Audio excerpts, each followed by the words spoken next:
શું મિત્રો તમે જોઈ છે આવી અનોખી સમોસાની રેસીપી? તો બને રહેજો બ્લોગમાં. જો આવી રીતના સમોસા લાલ તળાઈને એવી રીતના બનાવવાના છે. તો એક બેની કોમેન્ટ આવી હતી અને 2 જણાને સબસ્ક્રાઈબર હતો અને એને કીધું તો સમોસાની રેસીપી લાવો, તો જો એનું નામ આવ્યું.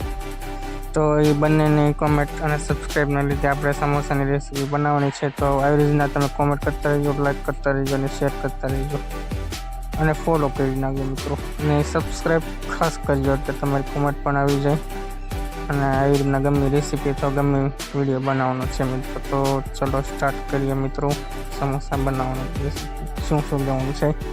તો જો મેંદાનો લોટ, લાજવાબ ચટણી લઈ લીધી છે અને બટેકા લઈ લીધા છે મિત્રો. બટેકાને એવું બાફી નાખ્યું છે. હવે મરચાંને એવું કાપવાનું છે. તો મરચાં આપણે નાખી દીધા છે. એટલે આ શું થઈ, મરચાં નાખી દીધા છે મિત્રો. તમે સ્વાદ અનુસાર નાખી શકો છો મરચાં. તો મરચાં આપણે કાઢવી નાખી મિત્રો. મરચાં સ્વાદ અનુસાર કાપીને નાખવાના છે મરચાં. તમારે જેટલું તીખું બનાવવું હોય તો તીખું, અથવા મોળું કરવું હોય તો મોળા મરચાં આપણે નાખવાના છે એમાં કટિંગ કરીને. અને બટાકા બાફેલા છે તેને આપણે ફોડી નાખવાના છે મિત્રો. તો જો મિત્રો બટાકા ફોડવાની શરૂઆત કરી દીધી છે. જો કે આપણે ઝાઝા બનાવવાના તે તમે તમારી રીતના બનાવી શકો છો. આપણે 1 કિલો 1.5 કિલો જો બટાકા લીધા હતા. 500 ગ્રામ લોટ હતો, 1 લાજવાબની ચટણી ને 500 ગ્રામ મરચાં એટલું હોય છે. તો સ્વાદ અનુસાર આપણે નાખી દઈશું મીઠું મિત્રો. તો મીઠું નાખી દીધેલું છે અને મરચાં જે કટિંગ કરેલા હતા ને તે નાખી દેવાના છે. અને જો આપણા મમ્મી પણ સાથે હતા મિત્રો. જો કે એને મેં કીધું હતું રોટલી બનાવવાની છે એટલે, તો એમાં તે આપણે સ્વાદ અનુસાર લોટમાં મીઠું નાખ્યું હતું. તો હવે બટાકા થોડાક ગરમ છે ક્યાં સુધી ઠરવા દઈએ મિત્રો. એ ઠરે છે ત્યાં સુધી તમે લાઈક, શેર, સબસ્ક્રાઈબ કરી દેજો, કોમેન્ટ કરતા રહીજો. જો મરચાં નાખી દીધા છે આપણે. તમારે જેટલા નાખવા એટલા તમે નાખી શકો છો. આ બટાકા જ નાખવાના છે મરચાં, કટિંગ કરેલા મરચાં. પછી નાખવાનું છે આપણે સ્વાદ અનુસાર હલ્દી પાવડર, ધનિયા પાવડર ને એવું બધું નાખવાનું છે મિત્રો. તો જો આ આવી ગઈ છે હળદર આપણી. તો સ્વાદ અનુસાર નાખી દીધી છે આપણે હળદર નખાઈ ગઈ છે મિત્રો. હવે આપણે નાખવાનું છે પછી જીરું, ધાણા જીરું ખાંડેલું આવે તે નાખવાનું છે થોડુંક સ્વાદ અનુસાર. તો આપણે લઈ લીધું છે મિત્રો ધાણા જીરું. જો તે નાખી દઈએ અને આવી રીતના બધું સૂંધો મિક્સ કરી દેવાનો છે, જેથી બધું મિક્સર મસ્તીનું થઈ જાય. તો જો સૂંધો મિક્સ કરી નાખ્યો છે. સ્વાદ અનુસાર નાખી દઈશું મિત્રો લીંબુ. તો જો તમારે ખટું રાખવા હોય તો તમે વધુ લીંબુ નાખી શકો છો, અથવા તો ઓછું. તો સ્વાદ અનુસાર લીંબુ નાખી દીધું છે. લોટ બનાવવા માટે આપણે થોડું નાખી દીધું છે મીઠું મિત્રો. અને મેંદાનો લોટ લાવ્યા છે તો એને હંમેશા પહેલાં સાળીને જ નાખો મિત્રો. તો લોટ આપણે સાળવા નાખી દીધેલો છે. તો 500 મેંદાનો લોટ લીધો છે એ સાળવી છે મિત્રો. જો અને આમાં થોડોક 500 હોય ને તો 1 સાઈડ જેવું ઘઉં લોટ તમારે નાખવો તો નાખી શકો. જો કે એનાથી થોડાક કકડા થાય એવું કે લાગે છે, એટલે જો આપણે ઘઉંનો લોટ પણ નાખવાનો છે મિત્રો.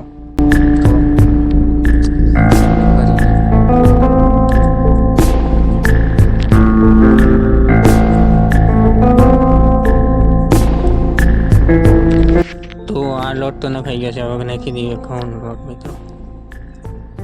તો એ લોટને સાળી નાખીશું આપણે મિત્રો.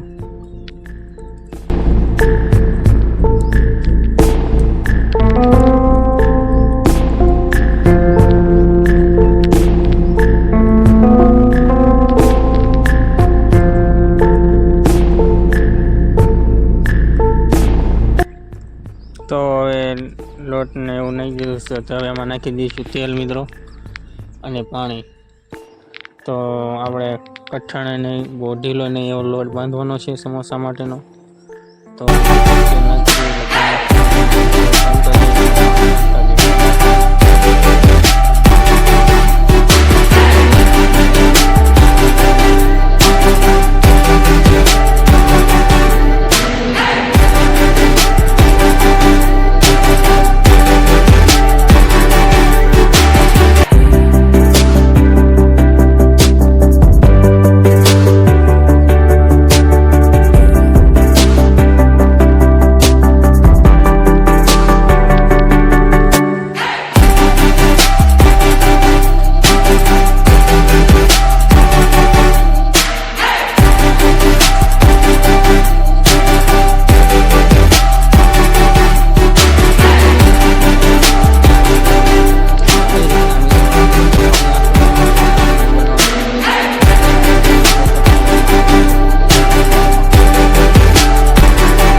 તો લોટ બનીને થઈ ગયો છે તૈયાર મિત્રો. હવે તો જો આવી રીતના રોટલી વાળી છે. આપણે તો રોટલી બહુ વાળતા ન આવડે એટલે આપણા મમ્મીએ વાળતા જાય છે રોટલી, અને હું જાઉં છું ભરતા. જો આવી રીતનું સમોસાનું તમે પાડવાનું હોય તો એમથી પાડી શકો, અથવા હાથેથી આવડતું તો એમથી પણ તમે પાડી શકો છો મિત્રો. તો આવી રીતના સમોસાનું આવી રીતના રાખી બંને બાજુ ભરી અને થોડોક દબાણ દઈને અને સાઈડમાંથી બધું કાઢી નાખવાનું છે, અને થોડુંક બીજું બધું દબાણ દઈને જે બધી કાઢી અને એને નાખી દેવાનું છે નીચે મિત્રો, જેથી કરીને જો આવો સમોસા જેવો શેપ આવી જાય મિત્રો. તો બસ આવી રીતના લાઈક, શેર અને સબસ્ક્રાઈબ કરતા રહ્યો અને કોમેન્ટ કરો, એટલે તમારો પણ વિડીયો લાવી છે મિત્રો જેટલું બને ને એટલું. તો સબસ્ક્રાઈબ કરેલું ખાસ હોવું જોઈએ મિત્રો, અને કોમેન્ટ કરજો એટલે રેસીપી અથવા ગમે એવો બ્લોગ લાવશે મિત્રો. તમે જે કોમેન્ટ કરો નથી. તો જો આવી રીતના બીજું પણ બને નાખ્યું છે. તો આવી રીતના સમોસા આપણે બનાવતા રહેવાના છે ભરી ભરીને, અને રોટલી એવી રીતના વાળવાનું છે.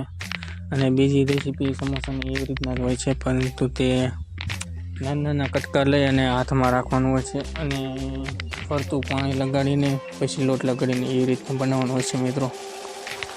તો એ પણ આપણે શીખીશું, તે તમને વિડીયો આપણે અપલોડ કરીશું. બાકી હવે ચટણીની તૈયારી કરી નાખી. તો લાજવાબ ચટણીનું એક પેકેટ લીધું છે અને એક ગ્લાસ પાણી નાખ્યું છે.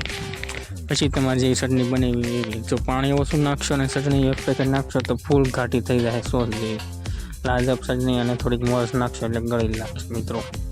તો લાજવાબ ચટણી જો આપણે અહીંયા મૂકી દીધી છે ગરમ થવા, અને હવે આપણે તેલની એની તૈયારી કરીશું, કેમ કે સમોસાને આપણે ઘડી ફૂંકાવા દીધા છે તે ફૂંકાઈ ગયા છે. તો હવે તેલ લઈ લીધું છે મિત્રો.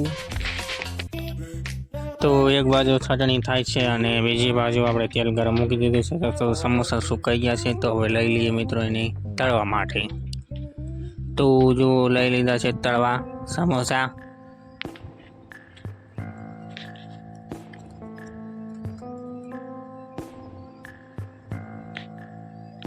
તો આવી રીતના પેલો એક નાખીને જોઈ જવાનું છે જો મિત્રો તેલ આવી ગયું છે કે નહીં. તો જો તેલ આવી જાય એટલે આપણે નાખી દેવાના છે સમોસા મિત્રો. તો જો આ તળાઈ રહ્યું છે.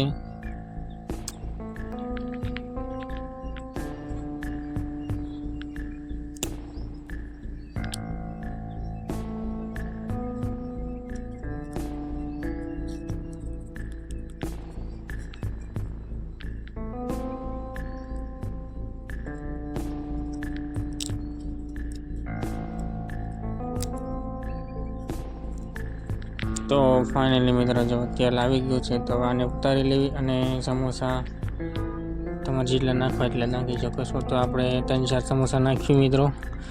તો આવી રીતના સમોસા નાખી દેવાના છે તળવા માટે, અને આ લાલ થઈ જાય ને ત્યાં સુધી સમોસા તળવાના છે. બાકી આવા જ વિડીયો જોવા લાઈક, શેર અને સબસ્ક્રાઈબ કરતા રહેજો અને કોમેન્ટ કરતા રહેજો મિત્રો, એટલે નવા નવા વિડીયો બનાવતા રહીએ અમે.